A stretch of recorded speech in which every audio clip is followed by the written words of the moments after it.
देखें, ले एक जगह है, ले जी, जो कि ले में इंडिया का बहुत बड़ा एक अड्डा है, उन्होंने फौजी अड्डा है, फजाई अड्डा है। लेकिन सर देखिए, चाइना की भी तो काउंटर स्ट्रेटेजी होनी चाहिए ना, और पाकिस्तान चाइना के कैंप में भी, और हम भी बहुत बुरी तरह फंसे हुए हैं। उन्होंने क्वाड का एक कॉन्सेप्ट लेके आए जिसमें ऑस्ट्रेलिया भी शामिल है, जापान है, था, इंडिया को कर दिया और इंडिया को शामिल किया।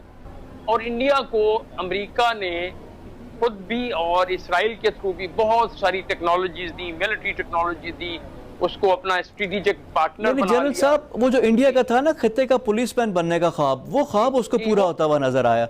इंडिया रशिया के साथ था, अमेरिका के मुखालिफ कैंप में था, तो फिर ये सारी चीजें चेंज हो रही हैं, थी और इंडिया को एक अपॉर्चुनिटी मिली। गुफ्तगू करेंगे जो इंडिया और चाइना के माबेन जो अर्ली मई से जो स्कर्मिशेस शुरू हुई हैं, और 15 जून को जब ऑल हेल ब्रोक लूज, और ये लड़ाई हुई थी लाठियों और पत्थरों के हिसाब से।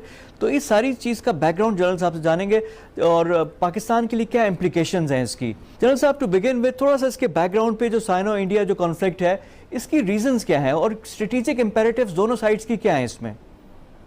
जी थैंक यू जी। इसमें सबसे पहली बात यह कि थोड़ा सा इसका परसे मंजर, जिसको पर्सपेक्टिव बोलते हैं ना, या जो इसका कॉन्टेक्स्ट होता है, उसको समझना जरूरी है। कॉन्टेक्स्ट भी दो किस्म का, एक तो है ग्लोबल कॉन्टेक्स्ट और एक थोड़ा सा रीजनल कॉन्टेक्स्ट की हम बात करेंगे।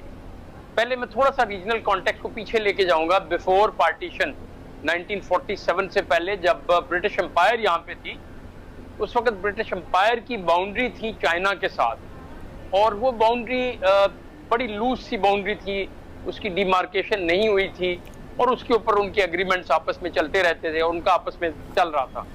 लेकिन पार्टीशन के बाद थोड़ी सी सिचुएशन डिफरेंट हो गई। लेकिन मैं अभी उसको थोड़ा सा ग्लोबल पर्सपेक्टिव से इसको रिलेट करूंगा। आपको याद होगा कि यूएसएसआर जब खत्म हो गया है, उसके बाद से सर्द जंग खत्म हो गई, तो अमेरिका ने अपनी जो मेन पावर थी, उसमें अपनी पिवट की पॉलिसी के तहत उसको अटलांटिक ओशन से पैसिफिक ओशन की तरफ शिफ्ट किया। एक और बड़ी चीज उसने ये की कि उसने जो रीजनल लोग थे यहाँ पे, रीजनल पावर थी, मसलन उन्होंने क्वाड का एक कॉन्सेप्ट लेके आए जिसमें ऑस्ट्रेलिया भी शामिल है, जापान है, इंडिया को कर दिया और इंडिया को शामिल किया।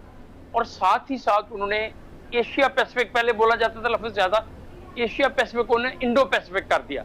इसका मतलब ये है कि इंडिया को बीच में शामिल किया जाए, उसमें इंडियन ओशन की जो सारी की सारी जनरल साहब, और जो साउथ चाइना सी का है, जहाँ पे चाइना के भी डिजाइन्स थे, तो उसको साउथ चाइना में भी इसको कंट्रोल करने के लिए साउथ चाइना सी में भी वो बिल्कुल एरिया उसके अंदर ही आता है, पैसिफिक और इंडियन ओशन के दरमियान में आगे जाके वो साउथ चाइना सी बिल्कुल पैसिफिक में आता है, ठीक है ना जी, वो इसका हिस्सा है एक्चुअली। तो जब उन्होंने ये पावर शुरू की, इंडिया को उन्होंने अपने साथ मिला लिया, और इंडिया को अमेरिका ने खुद भी और इसराइल के थ्रू भी बहुत सारी टेक्नोलॉजीज दी, मिलिट्री टेक्नोलॉजी दी, उसको अपना स्ट्रेटेजिक पार्टनर बना लिया। जनरल साहब, वो जो इंडिया का था ना खित्ते का पुलिसमैन बनने का ख्वाब, वो ख्वाब उसको पूरा होता हुआ नजर आया। हालांकि पहले इंडिया रशिया के साथ था, अमेरिका के मुखालिफ कैंप में था, तो फिर ये सारी चीजें चेंज हो रही थी, और इंडिया को एक अपॉर्चुनिटी मिली। चाइना के इसी गार्ड में चाइना को एज अ थ्रेट पेश करके, या अमेरिका की जो मजबूरी है चाइना को कंटेन करना। लेकिन सर देखिए, चाइना की भी तो काउंटर स्ट्रेटेजी होनी चाहिए ना, और पाकिस्तान चाइना के कैंप में भी, और हम भी बहुत बुरी तरह फंसे हुए हैं। और इंडिया ने अमेरिका के probably eight behest of American, या अपने तौर पे उन्होंने समझा कि एक अपॉर्चुनिटी है, एक तो हम थोड़ा सा चाइना के साथ थोड़ा कुछ करते हैं। आपको याद है 2-3 एरियाज हैं जो कि वहां पे बोन ऑफ कंटेंशन रहे हैं। एक तो एरिया है अरुणाचल प्रदेश का, जो बिल्कुल ईस्ट में है, जिसको कि चाइना कहता है कि वो पूरा का पूरा सूबा हमारा है, वो स्टेट इंडिया के पास है, लेकिन चाइना कहता है कि वो हमारी है। एक तो वो है कंटेंशन, और वहां पे भी 62 में लड़ाई हुई थी। फिर आप थोड़ा सा आगे आए, भूटान और सिक्किम का एरिया जो है, जहां पे डोकलाम 2017 में जो डोकलाम का हुआ था, और ये सारा इलाके में लड़ाई पहले 62 में यहाँ पे भी हुई। फिर तीसरा जो एरिया है जहाँ पे लड़ाई हुई है अभी रिसेंट भी, जिसमें एस्केलेशन, वो लद्दाख का एरिया है। लद्दाख का एरिया वो है जिसमें कि अक्साई चेन का एरिया, जो कि ऊपर चाइना के पास है, उससे आप नीचे आते हैं, और यहाँ पे पाकिस्तान की भी इन्वॉल्वमेंट एक तरह से हो जाती है कि हम भी पाकिस्तान की भी, जी हम भी बिल्कुल साथ हैं। आप देखें, ले एक जगह है, ले जी, जो कि ले में इंडिया का बहुत बड़ा एक अड्डा है, उनका फौजी अड्डा है, फजाई अड्डा है। जनरल साहब, जब हमने कारगिल किया था, तो ले कारगिल रोड वो अंडर थ्रेट आ गई थी। जी जी, वो बिल्कुल आपको याद है, बिल्कुल सही बात है, आपकी बात दुरुस्त है कि उस वक्त ले कारगिल रोड को हमने थ्रेटन किया था, जी अपने फायर से, डायरेक्ट फायर से भी हमने थ्रेटन किया था उस वक्त। तो मैं जो बात कर रहा था कि इंडिया ने क्या किया, इंडिया ने देखा कि अमेरिका के उसके ऊपर शय लेते हुए उन्हें अपनी पावर को वहां पे कंसोलिडेट करना शुरू किया, बढ़ाना शुरू किया, और उन्होंने ले से लेकर श्योक और आगे एक जगह आती है दौलत बेग ओल्डी, जी, ओल्डी जहाँ पे वो रोड आता है, दौलत बेग ओल्डी रोड जी रोड आता है, जी। वो रोड पहले नहीं थी, उन्होंने ये रोड पिछले 2-1 साल में वो रोड कंप्लीट कर ली। अच्छा, उस दौलत बेग ओल्डी को एक छोटी सी जगह थी, बटालियन माइनस टाइप, वहां पे एक फोर्स होती थी, उसको उन्होंने ब्रिगेड प्लस ब्रिगेड पे ले गया, अभी 2 ब्रिगेड तक की फोर्स वहां पे हो सकती है। फिर ने वहां पे लैंडिंग स्ट्रिप्स भी बनाना शुरू कर दी। चाइना ने जब ये देखा कि यार ये इंडिया तो कोई और गेम खेल रहा है, अमेरिका के कहने के ऊपर या बगैर कहने के ऊपर, वो एक और गेम। और जनरल साहब, यहाँ से जो सीपैक वाला हमारा रूट है वो भी जिस तरह ले कारगिल रोड का, उसका भी काउंटर था ना एक, ये तो हमारे लिए तो स्ट्रेटेजिकली बड़ा इंपॉर्टेंट है इसको रोकना। जी, मैं उसी तरफ ही आ रहा हूँ कि जब चाइना ने देखा कि इंडिया जो है दौलत बेग ओल्डी को स्ट्रेंथन कर रहा है, दौलत बेग ओल्डी से थोड़ा सा आगे कराकरम पास आ जाता है, और कराकरम के पास से इनकी जो मेन रोड जो कनेक्ट करती है तिब्बत को और जिनजियांग प्रोविंस को, वो वहीं से गुजर, सिनकियांग या जिनजियांग, या जो भी उसका नाम आजकल बोलते हैं, सिनकियांग पुराना नाम है उसका, तो उसके पास से गुजरती है।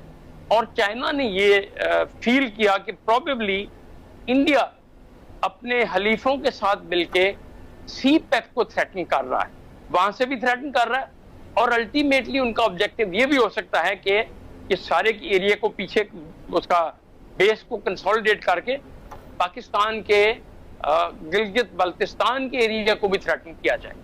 तो ये उनका बड़ा एक ऑब्जेक्टिव था इंडिया का, और आगे आ गए वो, वहां पे गलवान वैली तक आ गए।